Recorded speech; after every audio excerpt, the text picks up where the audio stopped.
Here's Greg Norman on the 12th hole with his third shot. The 12th hole, par 4, 462. Needs to get this close.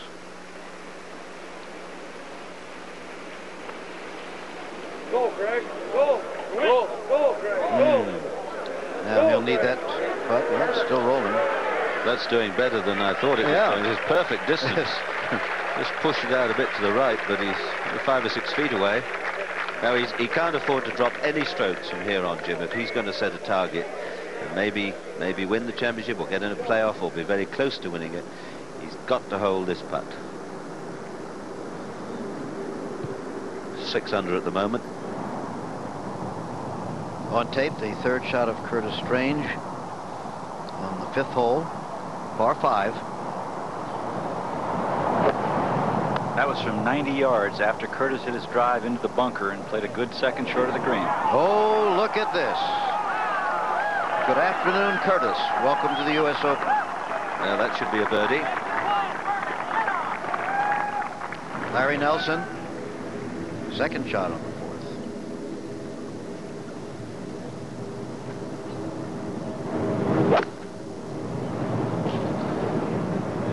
4th. Uh-oh. Jim, that was out of a pretty bad lie in the rough, and probably as good a play as he could make. Okay, Judy. The leader. Another chance for a birdie.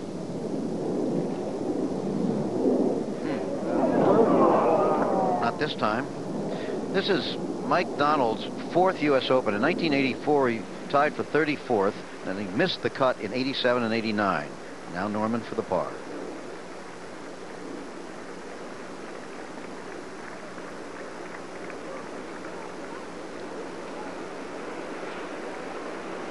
Let him in. Yes, indeed.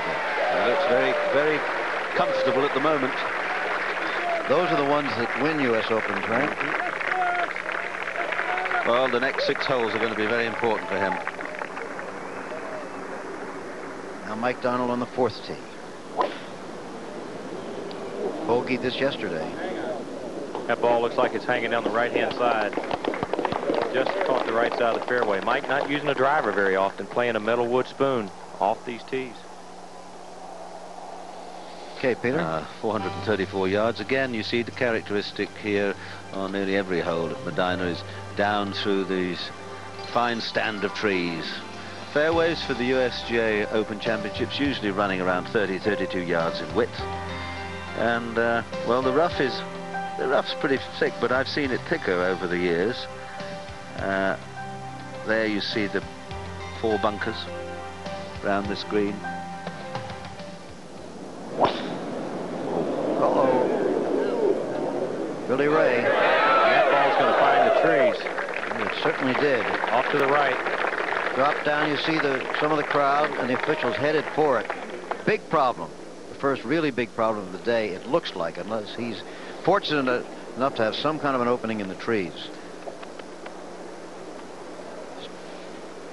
Curtis Strange on the 5th hole for a birdie. There's one thing about these par 5s, Jim. It doesn't really matter where you drive because you lay up on almost every one of them. Perspiring, I was just going to say he's perspiring a bit less than he was. That's a little breezy up here on this high point in the course.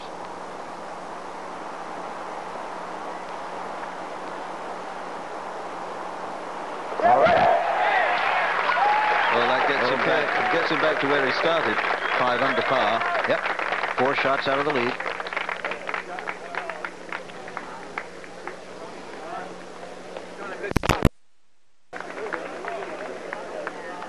Now, Faldo, a Masters champion, looking over.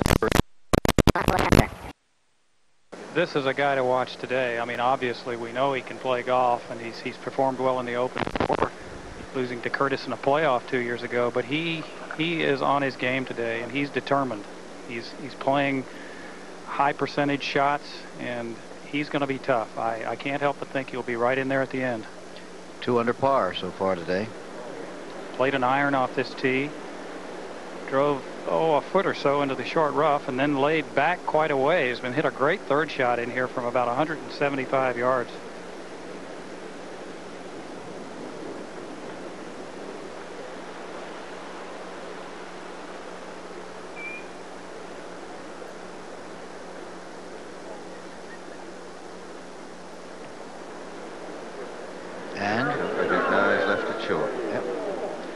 Great shot. I love those close-ups of the green and the putter head.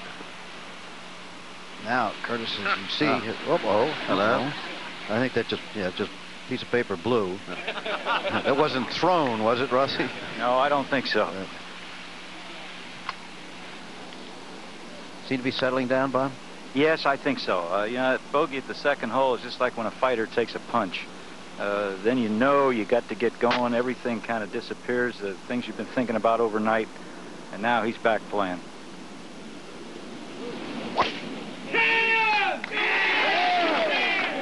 I think he has a bit of a cheering section. He's getting great fan support, I'll tell you that. Yeah, we could hear it. This hole's playing tremendously long. So, see the fairways hit by Curtis Strange. He ranks #1 in fairways hit, tied for first in greens hit. Putts, however, tied for 58th. Well, this is the 6th hole, 445 yards, a little bit more open on the right-hand side for the first half of play on this hole. Just that bunker lurking up there on the left in the shadows, and then bunkers again down by the green. Said before, they're rather flat. They're large bunkers. They're not frightening bunkers. You don't get the feeling that, unless you're very unlucky, a ball is going to plug or give you a shot where you've got to play out backwards. He's got this wide stance, just a little bit of transference of weight there. Looks to go back onto the right foot. But now just watch from the top how he goes onto the left heel and drives right through and has that beautiful balanced follow through, that straight left leg right through the target. That was very a beautiful simple swing. Very sound and very simple swing. Now to the 8th tee and Nick Faldo. You see the branches behind there whipping about. Jim, gives you some idea of how breezy it can be in certain parts of the course. Peter, this hole today is almost 200 yards, 199 I think to be exact. I'd say that's almost 200, but it's straight into this strong wind. So it's going to play like a hole of maybe 220 yards. Nick has taken a 3-iron. Is he? Now we wonder if that'll be enough then, Ed, eh? Well, he must keep the ball down. He is a very strong player and is hitting the ball very solidly today. So if he hits it solidly, I think he can get there, but he has to keep the ball down out of that wind.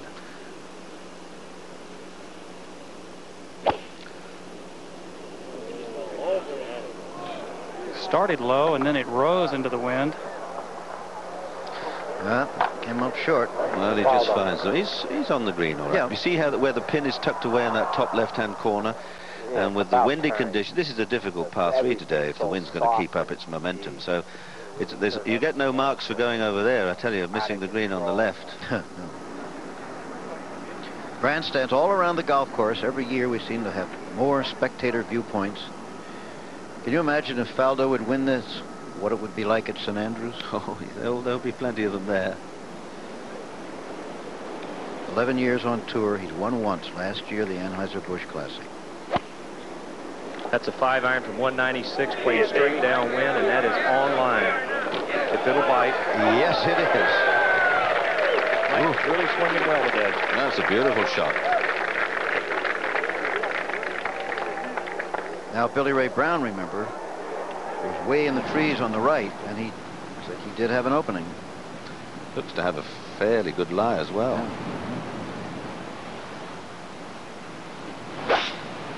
Oh, that's a good-looking shot there. A little knockdown 5-iron, and he did have a good lie. Look at that. That's gorgeous. Lovely shot by Billy Ray Brown. There he goes. Might get him going again. Now Strange. Be a lot of wind checking today, throwing up bits of grass. So, yeah, I like the way the courses are presented now, Jim. You see the crisscrossing of the fairways, and you're a racing man. When you get closer to the green, these sort of little squares are rather like the horse's hind quarters, all nicely shaved. They're all red. dappled out. Yeah. Curtis is 215 yards into the breeze with a 1-iron. He's going to have to really nail it.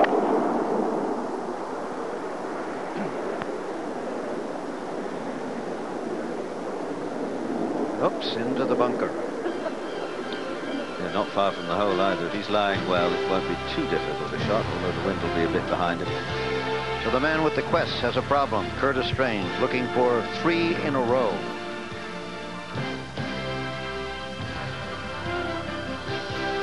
Although born in Scotland, Willie Anderson's game was shaped in this country. Anderson was a wanderer who in 14 years was the pro at 10 different American clubs. In 1904 at the Glenview Club in a northern suburb of Chicago, Anderson won his 2nd straight Open and his 3rd in 4 years. Anderson did it again the following year, the only player to win 3 straight U.S. Opens. Willie Anderson, only 24 when he won the 1904 Open, was dead at 30. Who trailed by 10 strokes at the end of the 2nd round. Now within 3 shots of the lead. If he makes this putt, he'll be within 2 and tied for 2nd place with Billy Ray Brown.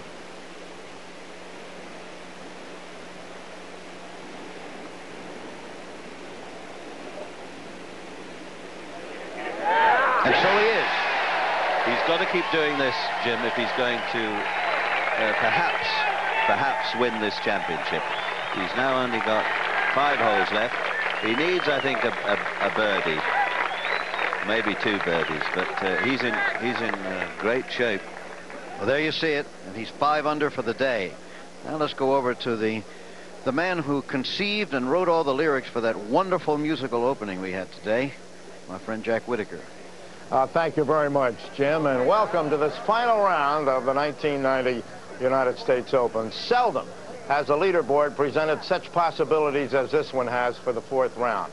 And what possibilities indeed. A 5th unprecedented win for Nicklaus, a 3rd in a row for Curtis, get the monkey off Greg Norman's back. It was going to be today more dramatic than Twin Peaks, and that's exactly what has happened. The early going today was soft again. The rains fell all night, and Medinah was very kind early on, and we had a couple of 68s and 67s. But now the wind is up, and the course is going to be different. Faldo and Norman presenting some charges, but they're being kept at elbow's length by Mike Donald and Billy Ray Brown, and I think it worthy to mention that those 2 young gentlemen, and Mark Brooks to an extent, have never been in this position before. They're in the vortex. The pressure never gets worse in tournament golf than it does here at the Open, and they've carried themselves magnificently up to this point. Anyway, we're going to have a very turbulent final hours in this championship, and as Betty Davis said in that great movie, fasten your seatbelts. Jim? Okay, Jack. We've had ours on since we came on the air.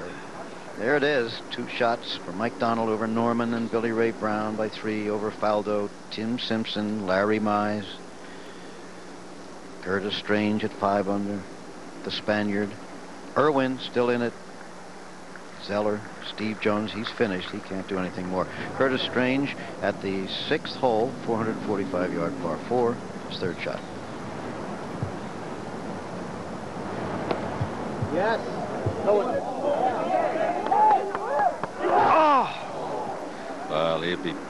Well, he must secretly be delighted. It may have gotten, I mean, you know, such are things that dreams are made of, but that was very good to get it so close. Now Faldo.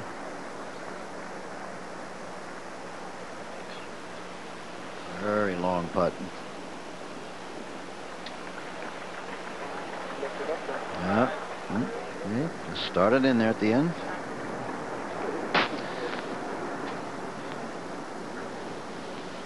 Now on the 5th, the par 5, Mark Brooks. Just a little sandwich play, Jim, from 82 yards. And what sandwich play?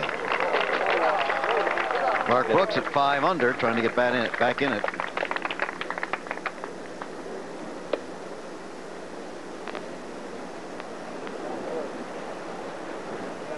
Larry Nelson's dropped a couple of strokes. Jack Nicklaus on the 10th. 4th shot on the par 5. He'll need that for a par. Hale Irwin has picked up a birdie to go 6 under. 3 birdies in a row for him.